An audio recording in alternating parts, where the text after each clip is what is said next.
하나님께서 오늘 우리에게 주시는 말씀은 시편 131편 1절부터 3절까지의 말씀입니다. 시편 131편 1절부터 3절을 저와 여러분이 교독하도록 하겠습니다.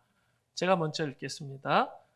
여호와여, 내 마음이 교만하지 아니하고 내 눈이 오만하지 아니하오며 내가 큰 일과 감당하지 못할 놀라운 일을 하려고 힘쓰지 아니하나이다.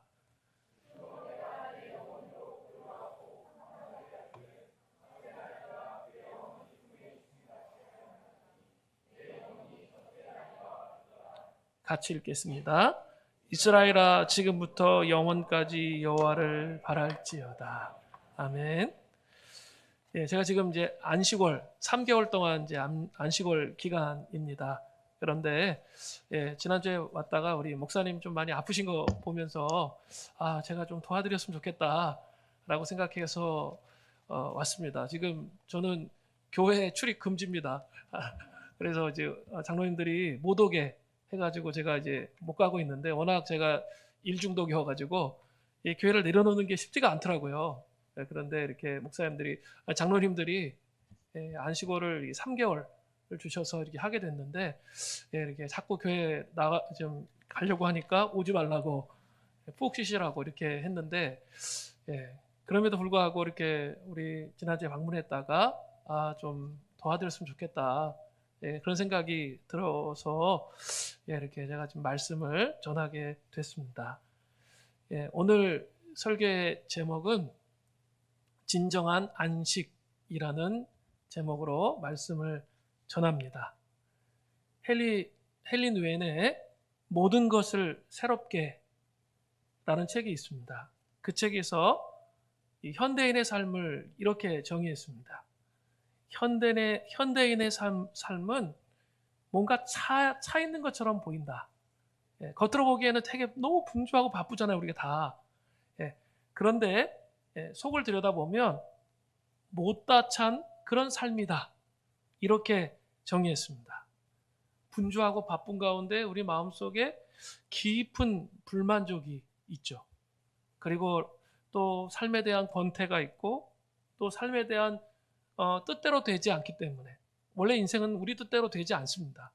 그런데 뜻대로 되지 않고 내가 통제하고 내가 원하는 대로 되지 않기 때문에 마음에서 적개심과 분노, 그리고 우울함, 또 그 속에서 또 외로움 속에서 삶을 살아가는 그런 모습이 현대인의 모습이다, 이렇게 표현했는데 정말 잘 표현한 것 같습니다. 사람들은 인생을 살다 보면 정말 쉼을 원합니다. 정말 실컷 자고 싶어요. 그리고 또 실컷 마음대로 막 여행해보고 싶어요. 그냥 그 삶을, 이 단조로운 삶을 이탈해서 무엇인가를 새롭게 해보고 싶은 마음들이 있습니다.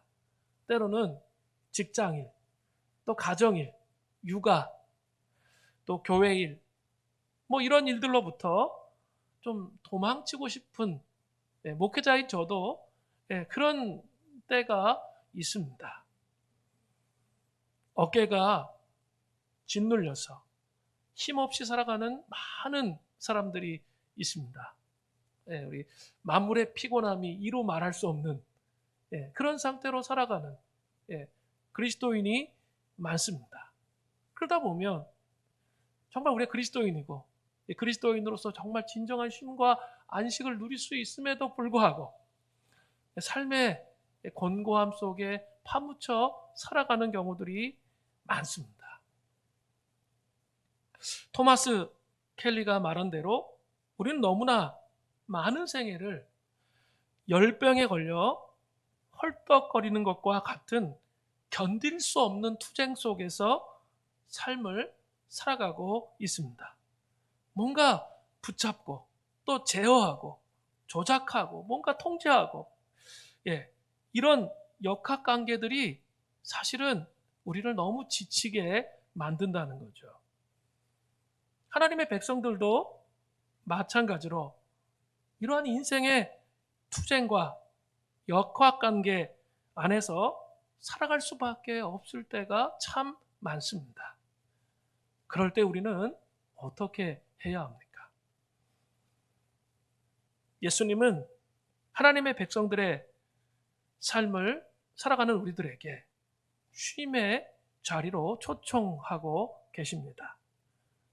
여러분 잘 아시는 말씀이에요. 마태복음 11장 28절부터 30절의 말씀이에요. 수고하고 무거운 짐진 자들아 다 내게로 오라. 내가 너희를 쉬게 하리라. 여러분 정말 이 말씀을 믿으세요? 그리고 그 안에서 정말 쉴 수 있으신가요? 나는 마음이 온유하고 겸손하니 나의 멍에를 메고 내게 배우라. 그리하면 너의 마음이 쉼을 얻으리니 이는 내 멍에는 쉽고 내 짐은 가벼움이라. 예수님 이렇게 말씀하셨습니다.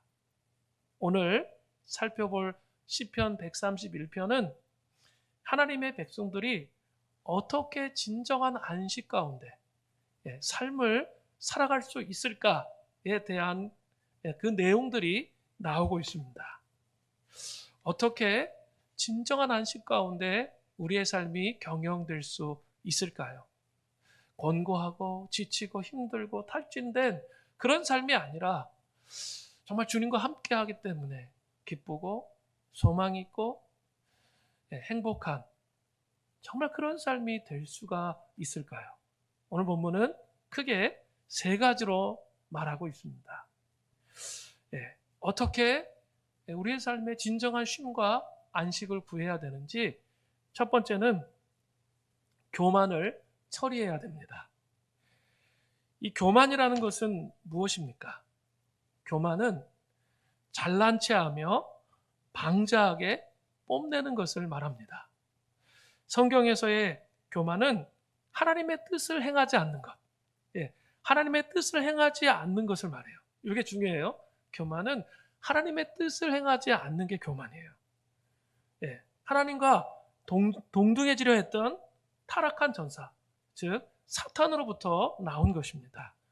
교만은 우상 숭배의 죄와 같이 하나님의 심판을 가지고 온다는 거죠. 자, 그러면 이런 교만, 이 교만의 문제를 어떻게 우리가 처리해서 진정한 안식을 경험할 수 있을까요? 오늘 시편 131편 1절에 아주 명확하게 말하고 있습니다. 이렇게 되어 있죠. 여호와여 내 마음이 교만하지 아니하고 내 눈이 오만하지 아니하오며 내가 큰 일과 감당하지 못할 놀라운 일을 하려고 힘쓰지 아니하나이다. 이 말씀을 좀 깊게 묵상하는 게 필요합니다. 오늘 본문에 여호와여 라는 말씀 다음에 그 교만이라는 의미를 가진 이 1절에 교만이라는 의미를 가진 그런 네 가지 병행구로 이루어져 있습니다. 이 동의적 평행법, 히브리시의 동의적 평행법에 의해서 쓰여진 시인데요. 그러니까 같은 의미를 다른 단어로 반복하는 거예요. 그래서 그 의미가 중요하다는 것을 설명하고 있는 거예요. 그게 뭡니까? 교만, 또 오만, 또 큰일, 놀라운 일, 이게 다 같은 말이에요. 그러니까 교만이라는 거죠. 이게 다 교만, 오만, 큰일, 놀라운 일입니다. 자, 요 앞뒤의 문맥을 잘 살펴보면 교만의 특징이 아주 잘 나타난다는 거죠. 교만은 먼저 우리 마음속에서 온다는 것을 알 수 있습니다. 본문에 그 1절에 내 마음이 교만하지 아니하고에서 발견할 수 있죠. 교만은 여러분 노력해서 교만해집니까? 노력해서 교만해지는 게 아니라 그냥 자동으로 교만해지죠. 연습하지 않아도 타락한 본성 안에 있는 죄성으로 인해서 조금만 하나님을 떠나가 있으면 이 마음속에서 그 누구도 예외 없이 드러나는 게 교만입니다. 그죠? 사역자들 안에서도 이런 교만들이 끊임없이 드러나요. 저 자신 안에도 이 타락한 본성에서 그런 교만들이 드러난다는 거죠. 그냥 우리 마음 안에서 저절로 생긴다는 거죠. 말씀과 기도로 그것을 눌러주지 않으면 나도 모르게 그냥 교만한 상태 안에 머물고 삶을 살아가는 거예요. 그러면 문제가 뭐냐면 교만하게 되면 하나님의 임재가 상실하게 돼요. 하나님의 임재를 경험하지 못하게 되는 거죠. 그런 식으로 간다는 거죠. 그리고 이 교만이 좀 깊어지기 시작하면 마음속에서 싹이 텄죠? 그 다음에 이제 어디로 올까요? 눈으로 와요, 눈. 눈으로 표현되어집니다. 내 눈이 오만하지 아니하오며라고 돼 있죠? 눈이 교만하지 않다는 거예요. 교만한 사람의 특징은 눈빛에 나타나요. 그죠? 마음에서 눈빛에 표현되는 거죠. 은연중에 그 눈빛을 딱 보면 알잖아요. 교만한 사람 특유의 눈빛이 있잖아요. 사람을 무시하고 막 판단하고 막 이러는 거. 그죠? 그런 눈빛으로 이렇게 드러난다는 거죠. 그래서 교만한 사람은 다른 사람이 교만한 것을 막 참지 못해. 그래서 막 더 판단하고 막 이렇게 되는 거죠. 눈빛에 다 드러나요. 자, 거기까지는 뭐 어떻게 뭐 할 수는 없는데 그 다음이 문제죠. 이것이 더 발전되어지면 어떻게 될까요? 이제 교만이 마음에서 눈빛에서 세 번째 뭐로 가죠? 행동으로 옮겨진다는 거죠. 자, 보세요. 내가 큰 일과 감당하지 못하는 놀라운 일을 하려고 힘쓰지 아니하나이다 라고 돼 있었죠. 큰 일과 감당하지 못할 일을, 그 놀라운 일을 하려고 힘쓰고 애를 쓰는 거죠.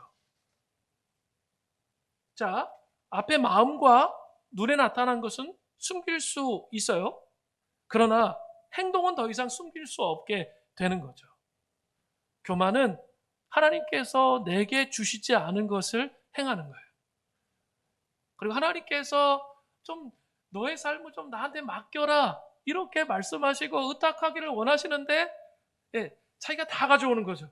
그리고 막 통제하고 조정하고 하면서 자기의 삶, 자기의 머리로 막 경영하려고 막 노력하는 거.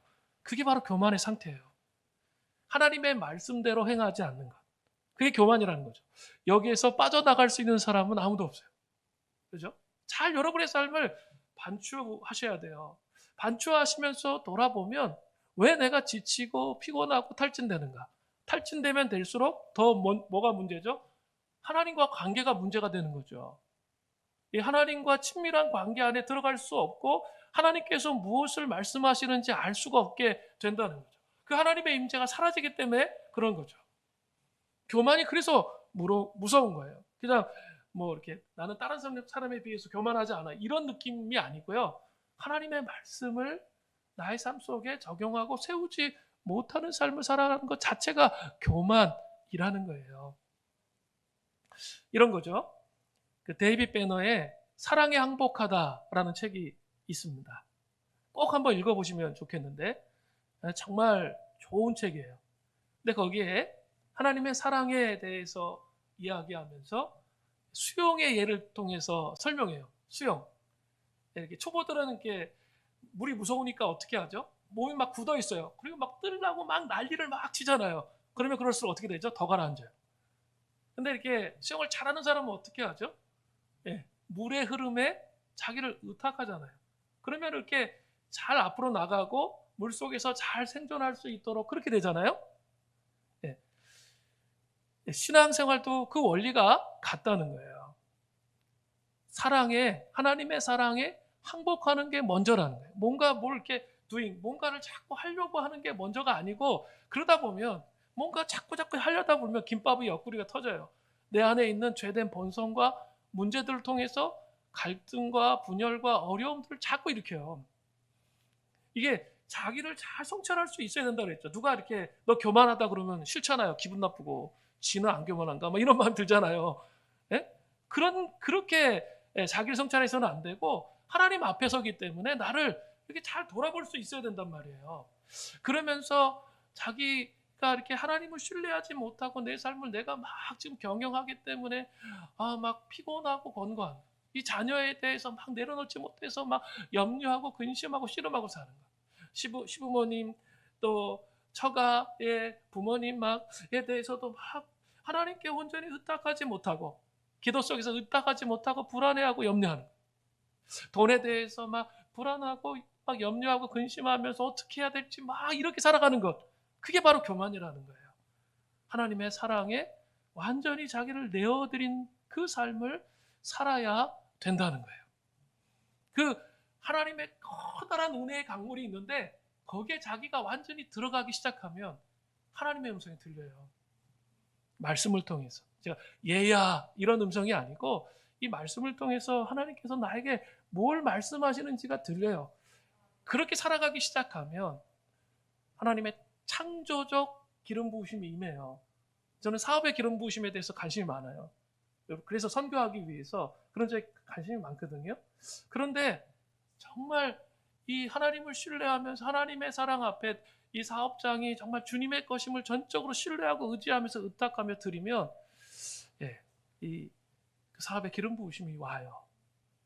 재정을 따라다니면 재정이 절대로 그 재정을 자기의 삶의 기름 부으심으로 가져올 수 없어요. 재정이 우리에게 올 수 있도록 하나님의 원리와 방식을 따라 살아가며 재정의 기름 부으심이 온다는 거예요. 저는 우리 교인들을 통해서 많이 경험하고 있어요. 그래서 우리 터키의 난민들 있죠? 후원하는 거 지금은 이제 열세 유닛을 하고 있는데 이렇게 사업장별로 이렇게 다 30만 원씩 후원하도록 그렇게 나눠서 지금 한 8사업장이 하고 있거든요. 쉽지 않아요. 11조하고 교회학금 다 하고 그렇게 하는 거 불가능해요. 그런데 다 이렇게 하나같이 고백하는 고백이 있어요. 그렇게 하니까 하나님이 사업장의 문을 여시는 걸 경험하는 거예요. 본인들이. 그래서 와서 간증해요. 이야기해요. 저도 이거 좀 불가능할 거라 생각했는데 하나님이 정말 살아계시고 재정의 주인이시라는 거죠. 이걸 경험하는 거예요. 그런데 자꾸 우리 실존은 어때요? 염려하고 근심하고 불안해하고 막 이렇게 하잖아요. 정말 하나님이 우리를 사랑하신다면 우리의 삶을 책임져 주세요. 그래서 그 사랑 안에, 인격적 관계 안에 하나님이 나를 통치하고 계신다는 그 사실을 깊이 경험해 가면 이 하나님의 지혜로 그 삶의 사업의 기름 부으심으로 문들이 열려져 간다는 거예요. 그런데 조건이 있어요.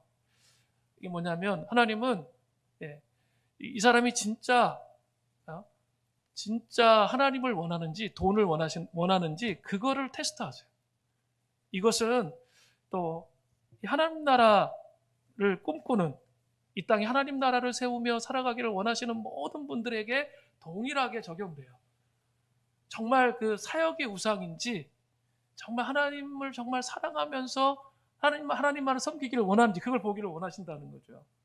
그래서 하나님이 큰 비전을 주시면 먼저 패대기를 치세요. 제가 그걸 경험했거든요. 2017년에 제가 이렇게 터키에서 그 난민들의 그 거대한 비전들을 좀 보고 돌아왔는데 그때부터 교회 안에서 엄청난 연단을 몇 년 동안 받았어요. 많은 어려움들이 있었어요. 저는 하나님의 비전을 봤으니까 이제 하나님께서 이제 이루시겠지 막 벅찬 감동으로 막 뜨겁게 막 생각했는데 웬걸 완전히 밑바닥에 내려가서 아무것도 할 수 없게 만드세요. 그리고 그 연단의 과정이 끝난 다음에 하나님께서 일해 가시는 것을 제 눈으로 보게 돼요. 제 방식이 아니에요. 제가 원했던 방식이 아닌데 하나님이 원하시는 방식으로 하시는 거죠. 그러면서 하나님이 저를 어떻게 하시냐면 연단하신 거예요. 저의 인격이 너무나 부족하고 여전히 교만해가지고 이 하나님의 영광을 가로챌 수 있는 하나님께서 하신 일에 대해서 가르칠 수 있는 그런 인격이라는 것을 알게 해주시는 거죠. 또 우리 교회 교인들 중에는 이런 경험을 한 사람들이 많아요. 뭐냐면 제로 포인트. 이것도 제가 정리한 건데 제로 포인트. 이렇게 가만히 보니까 제로 포인트를 경험하시는 분들이 많더라고요. 그러니까 백수예요. 그래서 돈이 나올 군형이 없어. 그런데 희한하게 연말이 딱 되면 먹고 살았어. 그런 상태가 계속되는 거예요. 그 상태가 제가 보니까 한 3년 막 이렇게 되시는 분들이 있어요. 우리 교회는 3년 되는 거죠. 그러면 어느 정도냐면 이렇게 정말 들어올 돈은 아무것도 없는데 형제가 뭘 해야 될지 몰라요. 그래 뭐 자충우돌해. 우리 장로님이 되셨는데 하여간 자충우돌하고 막 어떻게 해야 할지 모르는 거죠. 하나님 막 연단하시니까 그래서 이렇게 만나를 먹고 살도록 그렇게 하시는 거예요. 근데 어느 정도냐면 이렇게 돈이 없는데 보험금, 자기가 드러난 줄도 몰랐어. 근데 보험금을 타가지고 사는 거예요. 예를 든다면 그런 식으로 매달 하나님 돈을 주시는 거죠. 그렇지만 아직 이 사업의 기름 부으심으로 이 사람이 가기 위해서 준비되어 있지 않기 때문에 하나님께서 연단하시는 거예요. 신앙생활을 단지 그냥 점으로 그냥 요거면 나는 이제 끝장나고 끝이고 나 신앙도 안 되고 신앙생활 안 되고 뭐 절망이고 그렇게 보시면 안 돼요. 신앙생활은 어떻게 보면 거대한 영적 여정이에요. 여정으로 신앙생활을 해가는 건데 그 가운데 지금 나에게 하나님이 뭘 하고 계시는지 그거를 파악할 수 있어야 돼요. 그게 혼자 파악이 안 되면 제가 또 교인들에게 강조하는 거는 영적 지도예요. 자기 혼자 묵상해서 이해가 되지 않으면 같이 얘기를 하자는 거죠. 그래서 그것이 하나님께서 주시는 영적 여정인지 그걸 잘 분별해야 돼요. 그렇게 되다 보면 그 연단의 과정을 통과하면 하나님께서 역사하시는 그 과정으로 가게 된다는 거죠. 그 제로 포인트가 끝나니까 제로 포인트 동안에는 자기가 아무리 열심히 노력해도 안 돼. 그냥 만나를 먹고 사는 거예요. 근데 그 제로 포인트가 딱 끝나죠. 하나님이 연단하시는 기간이 딱 끝나죠. 그 다음에 일을 주세요. 그리고 그때부터는 우리 가나안 땅에 들어가면 그때부터 땅의 소산을 먹어야 되잖아요. 땅의 소산을 다시 먹게 하세요. 성실하게 열심히 일해야 돼. 그럴 때가 또 있어요. 그 하나님의 메시지는 다 달라요. 사람마다. 그래서 이렇게 함부로 우리 서로 성도들을 판단하면 안 돼요. 그리고 막 이렇게 망했다고 이렇게 야밤도주하고 교회에서 뭐 이러시면 안 돼요. 그런 게 아니고 이 영적 여정이 있는 거예요. 다 사람마다 다 하나님 다루심이 다른 거예요. 그래서 그 하늘의 만나를 먹고 살고 있는 형제자매들을 어떻게 해야 돼요? 우리가 잘 흘려보내야죠. 흘려보내서 그들이 이 연단의 과정을 잘 넘어갈 수 있도록 도와야 된다는 거죠. 자, 이해되셨죠? 그런데 이렇게 연단하시는 이유가 뭐라고요? 다 우리 안에 있는 이 뭔가 하나님께 맡기지 못하고, 잘 보세요. 맡긴다고 하지만 맨날 말로는 맡긴다고 하는데 진짜 나의 삶을 맡겼어요? 진짜 나의 자녀를 맡겼어요? 저도 우리 자녀를 맡기지 못할 때가 많아요. 교회 사역하면서 이렇게 내가 주님보다 앞서가는 게 참 많아요. 그런 것들이 많이 있거든요. 옛날 같으면 제가 3개월 동안 어떻게 안식년을 가겠어요? 교회에 집중해야지. 근데 이걸 깨달은 거예요. 그게 아니다. 주님이 하시는 거구나. 다시 한번 이걸 깨닫다 보니까 제가 이렇게 제안이 왔을 때 그럼 제가 하겠다고 해서 3개월 한 거예요. 그렇지 옛날 같으면 못 맡겼을 거예요. 자, 그럼 교만한 사람이에요. 하나님께 맡겨드리지를 못하는 거죠. 교만을 처리해야 진정한 안식 가운데 들어갈 수 있어요. 마음의 여유가 생겨요. 평안이 생겨요. 왜냐하면 하나님이 하시는 거거든. 정말 내가 하나님의 사랑받는 자녀라면 나의 삶을 하나님께서 이끄시는 거죠. 그런데 이게 하나님과 신앙생활을 하는데 교회에서 예배에 출석은 하고 말씀은 보고 기도 생활을 하는데 이게 다 습관이 됐어. 인격적 관계가 없어요. 그러면 어떻게 될까요? 종교적인 영역으로 들어가 버리는 거예요. 관계가 없이. 그러면 어때요? 그 종교적 영역에서 이 영역 안에 복음의 능력이 있을까요? 없어요. 자기가 다 통제해야지. 자기가 다 해야지. 이렇게 돼요. 저 믿음이 나중엔 내가 어디 있는가 이런 생각이 들어요. 저 믿음이라는 것은 이렇게 폭풍 가운데, 태풍의 눈 가운데 있는 것과 똑같은 거예요. 지금 막 난리가 났어요. 지금 막 난리가 났는데 주님에 대한 신뢰, 주님이 나에게 주신 내 인생을 향하신 약속, 그걸 붙잡는 거죠. 그래서 평안한 거예요. 그래야지 안식에 들어갈 수가 있어요. 그게 첫 번째예요. 두 번째는 안식을 구하는 두 번째 방법은 첫 번째하고 또 연결이 되어 있긴 한데 젖된 아이같이 주님 품에 머물러야 돼요. 자, 보세요.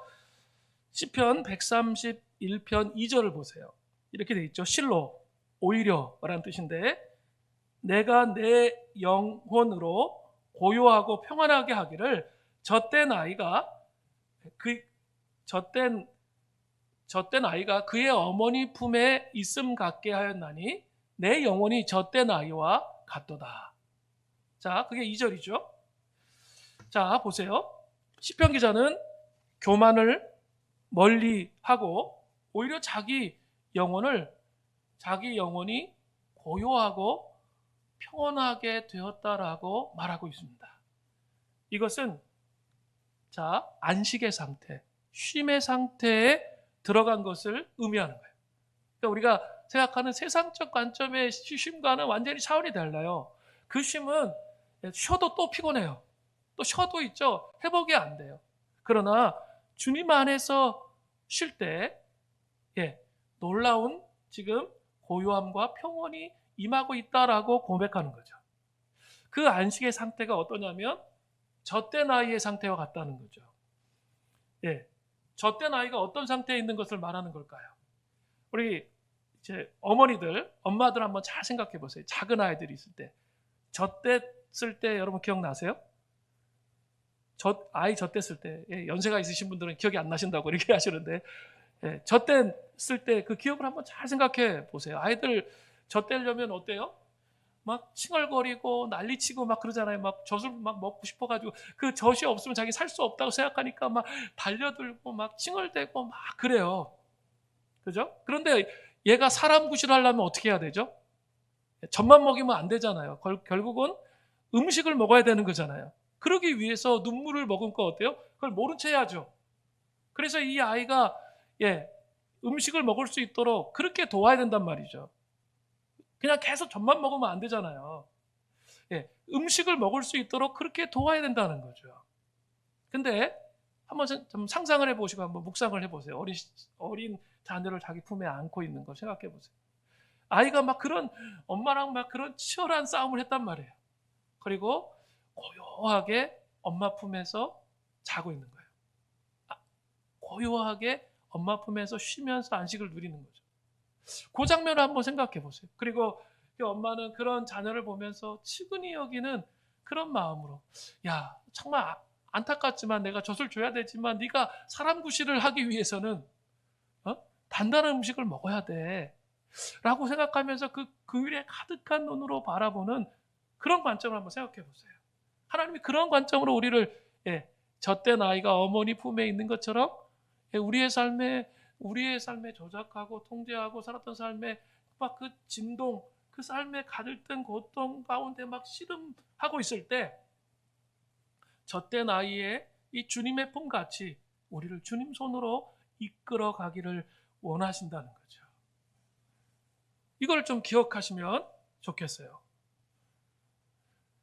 우리는 교만과 싸우면서 또 세상의 더러운 것과 싸우면서 이런 하나님과의 분리를 경험하고 지칠 때가 분명히 있습니다. 이렇게 한 번에 신앙생활이 쫙 이렇게 가는 경우는 하나도 없어요. 이 업앤다운을 계속해요. 그러면서 신앙이 좋아진다는 건 뭐예요? 이 업앤다운을 하지만 이게 계속적으로 신앙이 올라가야 성장을 해야 되는 거예요. 그게 제대로 된 신앙생활이에요. 근데 이렇게 가는 건 정상이 아니에요. 그렇게 갈 수가 없어, 신앙생활. 그건 우리의 인간적인 생각이죠. 절대로 그렇게 못 갑니다. 이 업앤다운을 하지만 내가 결국은 하나님께로 나아갈 수 있도록 그렇게 한다는 거죠. 그러니까 순간 발을 잘못 디뎌서 교만해지고 또 이렇게 이 세상의 것들이 들어와서 잘못된 생각을 하고 순식간이에요. 순식간에 잘못된 생각을 해요. 저는 저를 믿지 않아요. 왜? 죄된 본성에 의해서 왜곡되고 잘못된 생각을 할 때가 너무 많아요. 그러니까 옆에 있는 형제나 자매나 이렇게 우리 또 사모님이나 뭐 이런 사람들의 이야기를 들을 필요가 있다는 거죠. 그러면서 반추를 해야 되는 거예요. 이게 되게 중요해요. 공동체는 그런 역할을 해주는 거거든, 서로에게. 그러니까 싫은 소리 잘 못 들으면 좀 문제가 있어요. 그러면 있죠. 그 신앙이 절대 잘하지 못합니다. 때로는 듣기 싫어도 좀 들을 필요가 있는 거죠. 그러면 자기를 반추하게 되잖아요. 자기를 반추하면서 잘할 수 있게 되는 거죠. 근데 그렇게 하다가 지쳐버린 거예요. 그리고 하나님의 임재가 막 하나도 안 느껴져. 묵묵부답인 것 같아. 그럼 그럴 때 있잖아요. 그럴 때 영혼의 어두운 마음을 가는 것처럼 느껴질 때 그때 여러분 어떻게 하셔야 돼요? 주님께서는 젖된 아이가 엄마 품에 안겨 안식을 취하는 것처럼 그렇게 주님의 품에 안기기를 원하세요. 그래, 너 혼자 이렇게 막 투쟁하고 살아온 사람 너무 고생 많았다. 주님 그렇게 말씀하실 거예요. 그리고 그분 안에서 안식하면서 바라보는 거. 그러니까 자기 안에 갇혀서 자꾸 자기 생각과 자기 수준으로 생각하지 말고 그 틀과 기준을 깨뜨리면 보인다는 거예요. 자, 이해되셨죠? 예. 그 틀과 기준을 깨야 돼요. 그게 신앙생활이에요, 사실은. 자기 생각과 기준과 틀을 깨는 게 신앙생활이에요. 그러면 하나님의 우리를 사랑하심과 위로하심이 어떤 것인지 보여지게 된다는 거죠. 이 안식은 초신자들은 초신자들이 느낄 수 있는 건 아니에요. 왜 초신자들은 어때요? 계속 좀 먹어야 되잖아요. 근데 이 안식은 신앙생활을 오랫동안 하는 영적 여정 가운데 영혼의 어두운 마음을 가고 있는 분이 계시다면 그런 분들이 이 안식을 누리고 경험해야 된다는 거죠. 자, 그러면 어떻게 하면 이 안식을 누릴 수 있을까요? 저는 리처드 포스터의 기도라는 책이 있는데 거기에 보면 기도에 대해서 정말 정리가 잘 되어 있는데요. 이 안식을 누릴 수 있는 기도가 두 가지로 나타나 있어요. 하나는 마음의 기도. 마음의 기도를 통해서 친밀한 하나님과의 교제 안에 들어갈 때 젖된 아이의 풍요로움을 그 은혜를 누려갈 수 있다고 말해요. 그리고 또 하나는 안식의 기도입니다. 첫 번째 마음의 기도는 이 마음의 기도는 친밀한 기도를 의미하는 거예요. 그 기도는 어린아이가 아버지 하나님께 드리는 사랑의 기도고 애정이 깃든 기도입니다. 암탉이 병아리를 그 날개 아래 모으듯이 우리는 마음의 기도를 통해서 하나님께서 그분에게로 우리를 붙잡아 주시고 따뜻하게 돌봐주시며 사랑해 주시도록 할 수가 있습니다. 특히 영혼의 어두운 밤을 통과할 때 이 마음의 기도를 배우는 것은 너무나 중요해요. 왜냐하면 이 기도를 통해서 하나님과 친밀한 관계 안에 나갈 수 있기 때문에 그렇습니다. 장 니콜라우 그로우는 이렇게 말했습니다. 기도하는 것은 바로 마음이고 하나님께서 귀를 기울이시는 것은 바로 마음의 소리이며 하나님께서 응답하시는 것도 마음이다. 이 마음에서 뭔가 어떤 것들이 다 일어난다는 거예요. 어떤 것들이 일어나는데 문제는 뭐냐면 우리가 이렇게 습관화되고 화석화되면 이 마음하고 다른 신앙생활을 한다는 거죠. 그러면 이 하나님의 임재를 경험하기가 어려워요. 이 마음을 잘 이렇게 다스려가고 그 마음 속에서부터 하나님께서 임재하시는 것을 경험해가는 것이 필요하다는 거죠. 이 마음의 기도에는 두 가지 종류의 기도가 있는데 마음의 기도에는 첫 번째는 아바의 기도입니다. 아바, 유대인들 히브리어로 아바는 아빠이죠. 그 유대인들이 처음 그 아이들이 처음 언어를 배울 때 배우는 단어가 아빠와 이마, 엄마입니다. 자, 그런데 이 아빠, 엄마는 좀 어때요? 되게 친근하고 개인적이죠. 친근하고 개인적인 게 이 아빠랑 이마라는 단어죠. 자, 그래서 잘 보면 이 하나님과 관계에서 구약을 보면 이 아빠라는 단어를 사용했습니까? 안 사용했습니까? 전혀 사용하는 적이 없어요. 그런 개인적인 친밀함이 없어요. 그런데 그래서 요야킴 예레미야스가 얘기한 거예요. 신학자. 모든 유대 문학을 다 찾아보아도 하나님을 인격적으로 아바라고 부른 적이 없다는 거예요. 근데 이 아바라는 단어를 처음 사용하신 분이 누구세요? 신학에 오면 예수님이세요. 예수님은 하나님과 삼위일체의 연합, 이게 이렇게 신학적으로만 삼위일체 연합 이런 게 아니고 아주 깊은 친밀한 연합 가운데 계셨어요. 그래서 하나님을 친밀하게 아바라고 부르는 그런 삶을 이 땅에서 사실 때에도 사셨던 거죠. 그래서 존 달린풀이 이렇게 얘기했어요. 예수님은 예수님의 모든 생애는 계속적인 아바의 체험이라는 거죠. 그 예수님께서 그렇게 삶을 사셨다는 것은 하나님을 믿는 하나님의 백성들도 이 땅에 살아갈 때 아바의 자녀로서 친밀한 관계 안에서 삶을 살아가도록 그렇게 우리를 부르셨다는 거예요. 그죠? 여러분 정말 인격적인 하나님과 삼일체 하나님과 인격적인 교제를 하고 계세요? 제가 묻겠습니다. 인격적 교제를 하고 계시나요? 그리고 이렇게 말씀을 쭉 읽잖아요.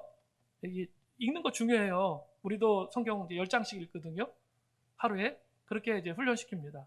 그리고 이제 절기에 따라서 시편을 읽기도 하고 뭐 이렇게 이제 훈련을 시키는데 훈련을 딱 시키다 보면 문제가 뭐냐면 읽는 게 목표야. 습관이 되는 거죠. 그러면 아무리 읽어도 변화가 없어요. 변화하지 않습니다. 중요한 것은 이런 친밀한 아바의 관계, 인격적인 관계에 대한 인식, 이걸 자꾸 해야 돼요. 그렇지 않으면 이게 말씀 읽는 게 종교적인 게 되는 거죠. 그러면 나의 삶에 찾아와서 말씀하셔서 나의 삶을 바꾸시고자 하시는 하나님의 의도와 뜻이 무엇인지 전혀 알지 못하게 된다는 거예요. 네, 우리 세움교회도 성경을 많이 읽잖아요. 많이 읽는 건 되게 중요합니다. 네, 뭐 속사람에 대한 변화 이런 건 많이 설명해 주셨을 거니까 제가 설명하지는 않겠는데 그런 읽는 건 중요한데 더 중요한 건 뭐냐면 인격적 관계라는 거예요. 인격적 관계를 위해서 읽는 거예요. 하나님께서 나를 어떻게 이끌어 가시기를 원하시는지. 적어도 성경을 읽을 때 일주일에 한두 번 정도는 매일 그렇게 하기는 정말 어려워요. 그렇지만 이것이 하나님의 음성이구나. 하나님께서 나를 이렇게 이끄시기를 원하시는구나. 이게 정리가 돼야 된다는 거예요. 그래야 하나님의 인도하심을 받는 삶을 살죠. 그래야 영적 지도를 받을 수 있어요. 하나님이 이 말씀을 통해서 저를 이렇게 이끄시는 것 같아요. 이렇게 얘기를 해야 이렇게 영적 지도를 해줄 수 있지. 제가 통째로 막 얘기해 줄 수 없어요. 본인이 자기의 삶을 사는 거거든요. 본인이 책임지고. 하나님과 관계에서 그렇게 되어지는 거죠. 그게 인격적 관계, 바로 아바의 기도를 통해서, 말씀 묵상도 통해서도 되지만 아바의 기도를 통해서 된다는 거예요. 여러분 시편을 여러분 읽으시는지 모르겠어요. 시편은 기도문이에요. 그리고 초대교회 때 시편과 복음서를 주로 읽었어요. 그리고 그걸 통해서 깊이 하나님과의 교제 안에 들어갔거든요. 근데 시편을 잘 보시면 시편을 계속 읽으면 그냥 읽고 있으면 기도가 되거든요. 그게 기도문이에요.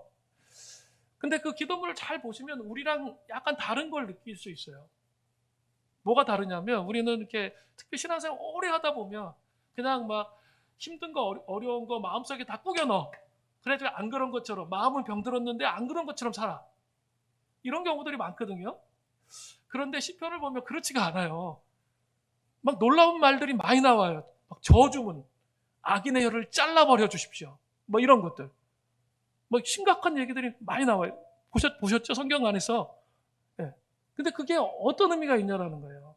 우리는 어떤 식으로 아바의 기도를 할 수 있어요? 친밀한 기도를 할 수 있냐라는 거예요. 예, 그것은 시편을 잘 보시면 되는데 원망과 정말 간구의 기도의 차이가 있는데 원망은 처음부터 끝까지 불평하고 불만하고 끝나는 거예요. 근데 시편을 보면 다 그렇지가 않아요. 자기의 마음을 솔직하게 막 정말 원망에 가까우시죠. 정직하게 다 이야기해요. 그런데 끝에 가서 반드시 하나님을 신뢰하는 것으로 끝나요. 그게 차이예요.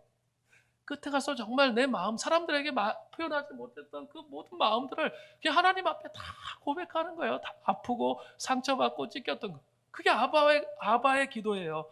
주님과 친밀한 교제 안에서 그러면 풀어져요. 회복되는 거예요. 사람들이 날 이해 못하고 막 이런 것들이 있잖아요. 그런 것들을 다 그냥 고백하는 거예요. 그러면 거기에 치유가 일어나고 인격적 관계 안에 들어갈 수 있다는 거죠. 이게 마음의 기도예요. 두 번째 마음의 기도는 성령의 기도가 있습니다. 성령의 기도라는 것은 성령께서 우리 안에 내주하셔서 기도하는 것을 의미하는 거예요. 영성가들은 기도를 3단계로 나눠요. 첫 번째는 입술로 하는 기도, 우리 하죠. 두 번째는 지성으로 하는 기도. 세 번째는 마음의 기도입니다. 이 마음의 기도는 성령님께서 우리 안에 말할 수 없는 탄식으로 우리 안에 기도하게 하시는 거예요. 그래서 이렇게 여러분 그런 경험 해보신 적 있죠? 뭐 수련회나 이런 데 가서 기도를 하는데 더 이상 말로 표현할 수가 없어. 하나님의 임재가 느껴지는데 말로 표현할 수가 없어요. 하나님, 아버지, 요 상태, 요게 성령의 기도의 상태예요. 그냥 아버지, 그 아버지가 나의 모든 것을 다 아신다는 느낌이 오는 거죠. 말로 그렇게밖에 표현이 안 돼요. 예, 그것이 바로 성령의 기도라는 거죠. 이 성령의 기도를 경험하기 위해서 또 이렇게 해야 될 것들이 있어요. 우리 영성훈련을 통해서 해야 될 것들이 있는데 이 성령의 깊은 기도를 하기 위해서는 몇 가지가 있어요. 첫 번째는 이제 초대교회 성도들이 했던 기도의 방식인데 글로솔라리아라는 게 있습니다. 글로솔라리아라는 건 뭐냐면 우리는 방언으로 이렇게 부르짖어 크게 기도하고 불이 임하고 능력이 임하는 거 이런 기도 많이 하죠. 그거 많이 하셔야 돼요. 그런데 그것만 있는 게 아니에요. 그게 아니라 방언이 언어가 되게 하는 거죠. 그리고 이렇게 인격적으로 깊이 주님 생각하면서 오늘 내가 말씀을 묵상했는데 아침에 하나님의 사랑이라는 단어가 너무 마음에 와닿아요. 그러면 방언하실 수 있으면 언어가 되게 하셔서 1시간 정도 방언들만 쭉 머릿속에 의식이 중요한데 딴 생각하면 안 되고 딴 생각할 수 있죠. 딱 하나님 사랑만 생각하면서 방언으로 막 기도해 보세요. 그러면 이 1시간 동안이에요. 그럼 쭉 여기 안에서 하나님 체험을 하게 돼요. 뭔가 이렇게 내가 전혀 이해하지 못했던 하나님에 대한 깨달음을 주시면서 하나님을 경험하게 되거든요. 그런 기도를 통해서 이런 아바의 기도, 성령의 기도를 할 수 있다는 거예요. 또 이런 뭐 예수 기도 뭐 이런 것들이 있거든요. 예수 기도라는 거 좀 들어보셨죠? 하나님의 아들 주 예수 그리스도이시여 죄인인 나를 불쌍히 여기소서. 이게 복음의 핵심을 반복하는 거거든요. 복음의 핵심을 반복하는 건데 이게 초대교회 때 이 맹수들이 이렇게 성도들을 다 잡아먹을 때 기다리는 팀이 있을 거 아니에요. 먼저 죽은 사람들이 있고. 그러면 이 앞에 사람들을 보면 너무 두렵잖아요. 그래서 이 돌을 하나 딱 올려놓는 거예요. 밑에 바닥에 돌을 하나 올려놓으면서 이 고백을 하는 거죠. 하나님의 아들 주 예수 그리스도시여 죄인인 나를 불쌍히 여기소서. 이거를 이제 반복하는 거죠. 뭐 하루에 10,000번. 그래서 하나님을 체험하는 뭐 이런 얘기들이 있어요. 네, 그런 것처럼 어떻게 하냐면 의식에서부터 마음의 세계, 이 무의식의 세계 속에 계속 반복하다 보면 하나님의 아들 주 예수 그리스도시여 하는데 하나님의 아들 이게 다가오는 거예요. 제가 뭐 한 10번에서 다가오는 게 아니에요. 한 100번, 200번 이렇게 하면서 그냥 삶에서 그냥 살아가는 거예요. 삶을 항상 기도하라고 했잖아요. 그러니까 이걸 생각하면서 계속 다니는 거예요. 그러면 그때 이 마음에 경험되어져요. 그런 기도를 할 수 있습니다. 또 향심 기도라는 게 있는데 마음을 주님께로 향하는 거예요. 하루 종일 삶을 살면서 계속 그 마음을 주님께로 향하는 그런 삶을 자꾸 살다 보면 이 마음 속에서 하나님을 경험할 수 있도록 하게 된다는 거죠. 그리고 우리 기도재단 했잖아요. 기도재단 할 때 제가 좀 계속 얘기하고 있어요. 자기의 기도재단 하는 것에 대해서 점검해야 돼요. 습관으로 하고 있다면 회개해야 되고 빨리 그걸 할 수 있어야 돼요. 인격적인 관계 안에 들어가는 거. 그게 안 되면 나중에는 누가 하라고 해도 짜증나. 그러면서 율법주의적인 신앙생활을 하게 되거든요. 그게 아니라 내가 인격적인 이게 안 되는구나. 그러면서 좀 하나님 앞에 회개하고 말씀을 좀 읽어보기 시작하세요. 그러면 한두 문장 정도 들어오거든요. 그걸 가지고 계속 반복으로 기도하는 거예요. 이렇게 할 때 마음의 인격적 교제 안으로 들어갈 수 있게 되는 겁니다. 자, 그리고 뭐 안식의 기도 이것도 좀 비슷한데요. 예, 그 안식의 기도에서 시간이 없어서 안식의 기도에서 중요한 것 중에 하나가 뭐냐면 이렇게 기도의 바른 모델이 무엇인가라는 거예요. 그런데 유진 피터스는 이렇게 얘기했어요. 기도는 수동태와 능동태의 중간 사이에서 일어난다. 여러분 우리 말이나 영어에는 수동태와 능동태가 있죠. 주는 것, 받는 것. 근데 중간태는 없어요. 이 중간태는 헬라어에 있어요. 주기도 하고 받기도 하는 거예요. 기도는 중간태 형태에서 일어난다는 거 항상 명심하셔야 돼요. 그러면 이렇게 묵상을 하잖아요. 말씀을. 묵상하는 건 뭐예요? 내가 하는 거잖아요. 내가 활발하게 생각을 해야죠. 먼저. 그게 묵상이죠. 그게 뭐예요? 능동태잖아요. 그런데 쭉 하다 보면 어느 순간 탁 하나님이 딱 빛을 비춰주시면서 어때요? 마음속에 뭔가 다가오죠? 그럼 그때 멈춰야 돼요. 수동으로 가야 되는 거죠. 그러면서 하나님께서 뭘 말씀하시는지 말씀을 묵상해야 된다는 거죠. 그런 방식. 이것은 같이 공동체적으로 모여서 부르짖는 것도 똑같아요. 저는 정말 부르짖어 기도해야 된다고 생각해요. 세상이 너무나 타락해 있어가지고 이렇게 정말 부르짖어 기도하지 않으면 그 부르짖는 기도는 분출하는 기도거든요. 자기 안에 있는 더러운 것들을 분출하는 거예요. 부르짖다 보면 막 간절히 부르짖다 보면 깨달아져 갑자기. 내 안에 내 속성이 이렇고 죄성이 이런 거구나 이런 거 막 깨달아지거든요. 그때 부르짖다 그런 깨달음이 오면 그때 어떻게 해야 돼? 계속 부르짖는 게 아니라 멈추라는 거예요. 저는 멈춰서 성찰을 하는 거예요. 하나님께서 보여주신 것들을 회개하고 돌이키는 거 이게 필요한 거예요. 저는 기도회를 인도할 때 항상 그렇게 해요.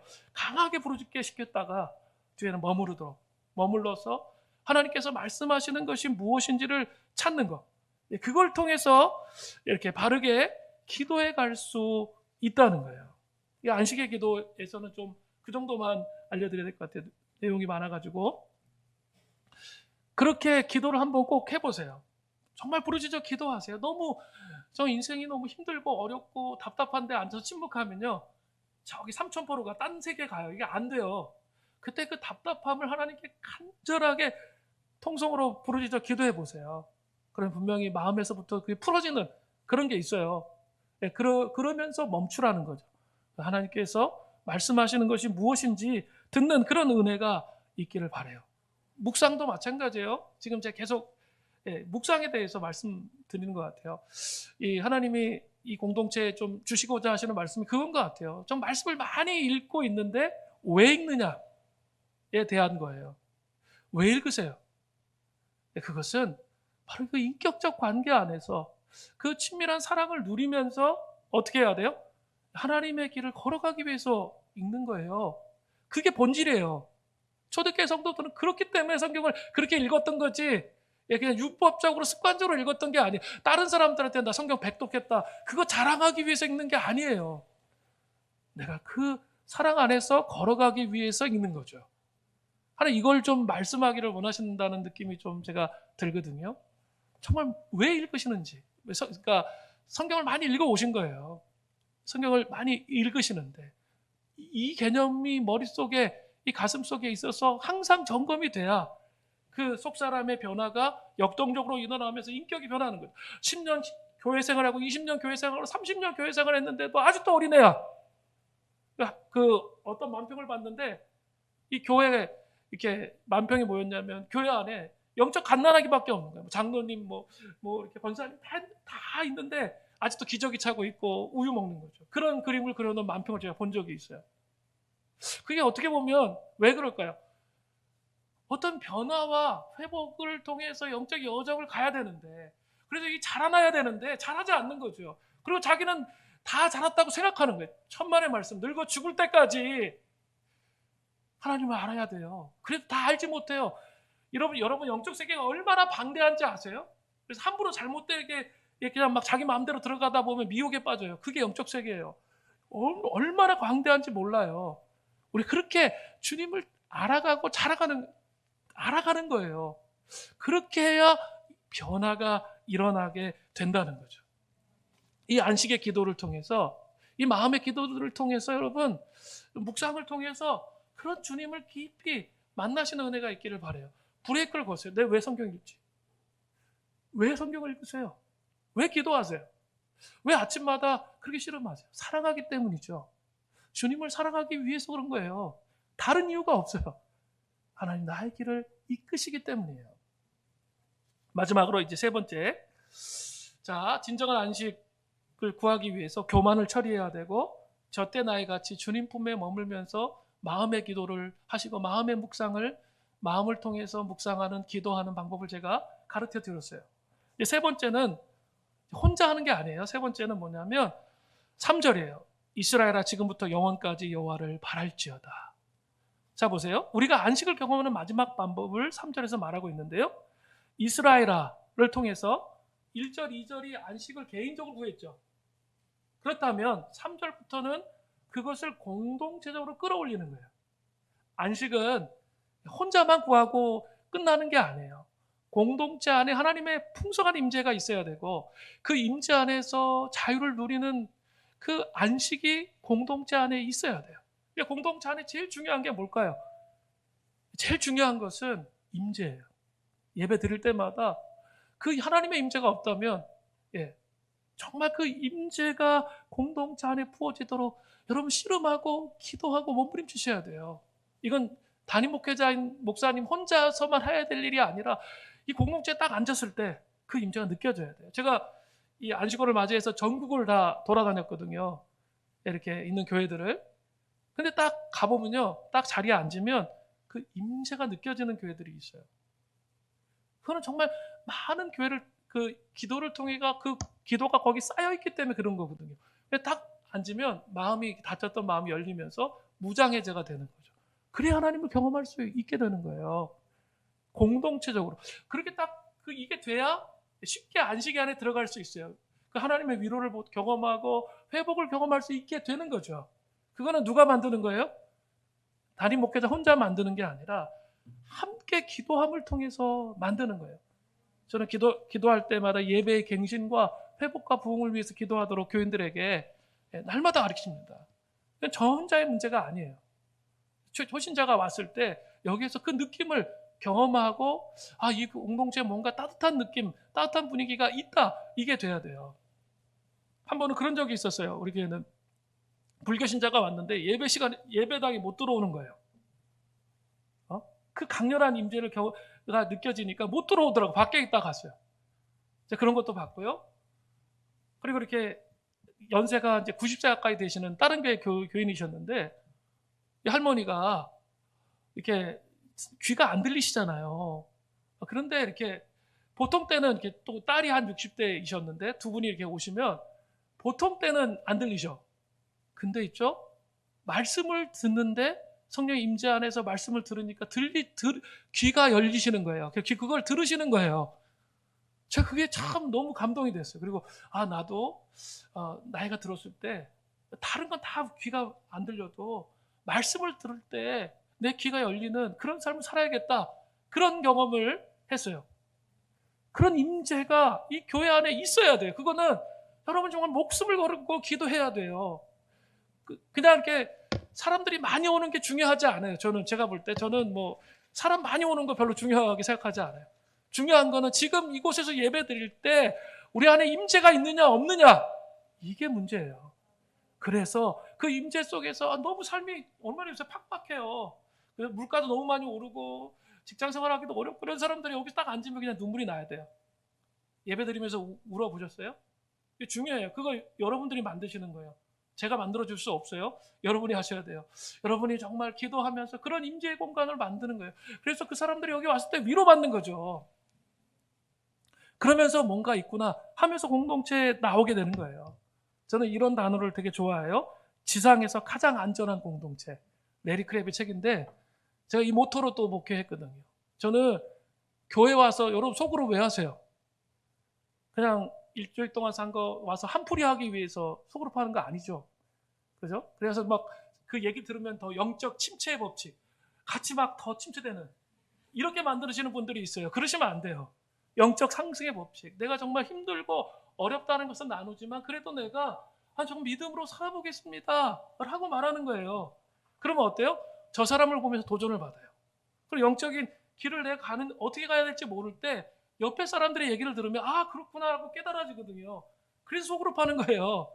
그럼 그리스도인들은 공동체가 없으면 진정한 안식 가운데 나아갈 수가 없어요. 그리고 제가 아까 얘기했죠. 제로 포인트, 땅의 소산을 먹을 때 제로 포인트에 있는 사람들 있잖아요. 그 사람들 언제까지 그렇게 있는 거 아니에요. 그러니까 어떻게 해야 돼요? 사랑으로 물질을 흘려보내야 돼요. 그래서 그 사람들이 그것을 견디고 이길 수 있도록 그래서 세워지도록 그렇게 해야 될 책임이 이 공동체 안에 있는 거예요. 그러면 뭐 나가서 전도하지 않아도 사람들이 그런 공동체 다 오고 싶어요. 그리고 자기의 가장 뭐 연약함, 약함 이거 얘기할 수 있어요? 그냥 와가지고 자기는 죄인이 아닌 것처럼 막 그렇게 막 거룩한 척하고 있으면 여기 있어봤자 아무 의미가 없어요. 약함을 얘기해야죠. 그래서 그 싫음에 대해서 얘기하면 사람들이 자기 마음에 있는 아픔들을 얘기하기 시작해요. 그게 치유 공동체거든요. 그래서 거기서 회복이 일어나는 거예요. 회복이 일어나야 예, 복음의 능력을 알게 되는 거예요. 아니 마음은 다 깨져 있는데 어떻게 복음의 능력을 알 수 있어요? 거기서 공동체 안에서 위로와 회복과 치유를 경험하면서 주님을 알 수 있게 되는 거죠. 이것이 필요합니다. 안식은 혼자 하는 게 아니라 같이 하는 거예요. 저는 5월 1일부터 지금 안식월에 들어갔다고 얘기 드렸죠. 5월 1일 날 이제 이렇게 지난 11월에 이렇게 그 장로님 네 분을 세웠어요. 14년 만에 장로님 네 분 세우고 이제 5월 1일 날 위임식을 가졌습니다. 여러분도 이제 교회도 거의 위임식 같이 하셔야 돼요. 이 위임식은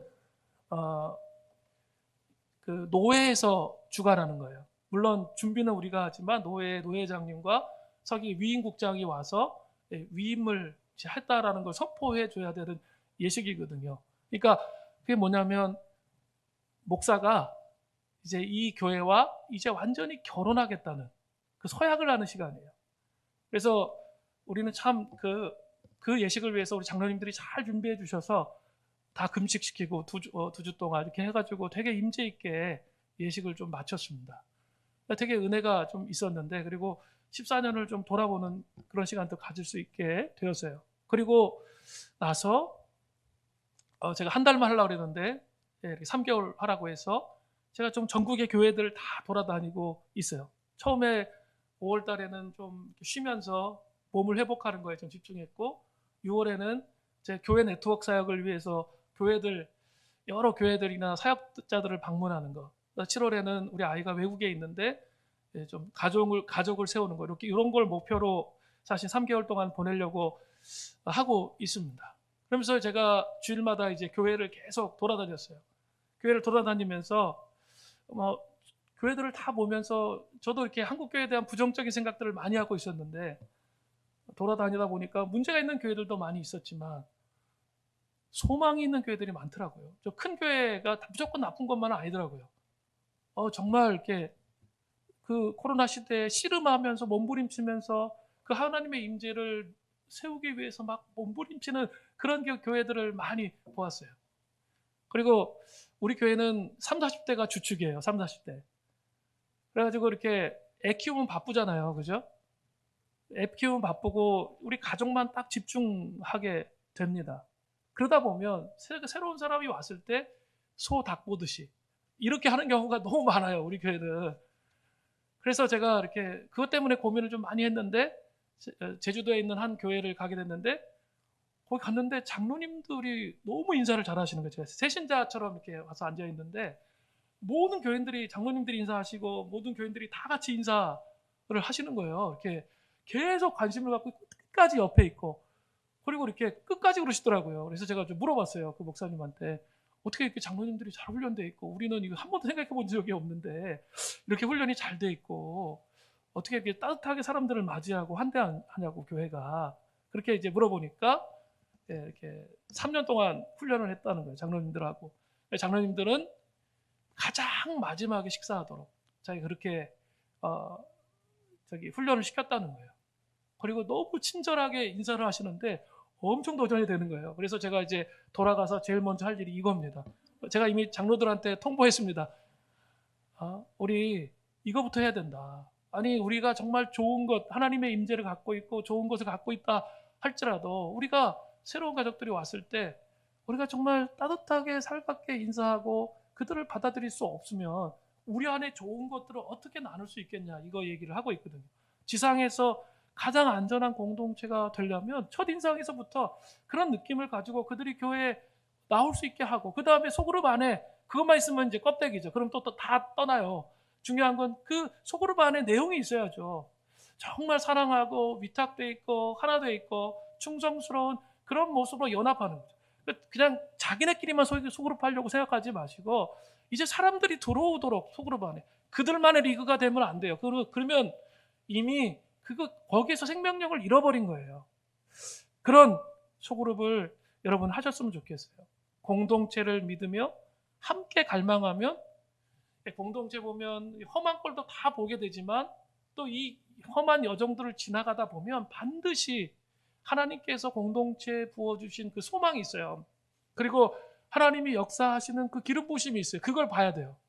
그냥 험한 것만 보다가 신앙생활을 다 포기하면 자기 손해예요.